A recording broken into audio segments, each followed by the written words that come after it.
How we doing? Hope you're all doing well and you had a good weekend. I want to speak very briefly about being triggered today. As soon as I say being triggered, I think everyone has an understanding of what that is and what it looks like and potentially how that feels. But I think the important bit to remember when we say being triggered isn't the trigger itself, funnily enough. Trigger means to launch something, right? To actually to start something, to detonate, if you like.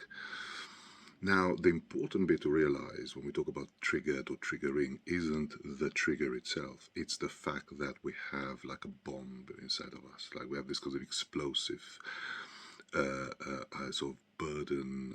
We have this kind of hidden, nuclear blast, if you like. So the triggering itself, yeah, sure, it's a thing, but it's how that particular trigger detonates the bomb inside of us.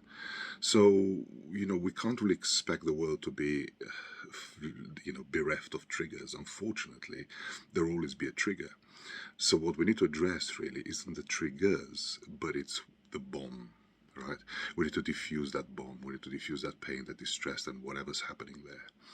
So, whenever you talk about triggers, triggering, and being triggered, yes, the event in itself, the trigger in itself, of course, it's important because it gives us a clue, but we can't avoid it. We can't avoid the triggers. The key is to how do we diffuse the bomb, which that particular trigger then explodes. I hope that helps.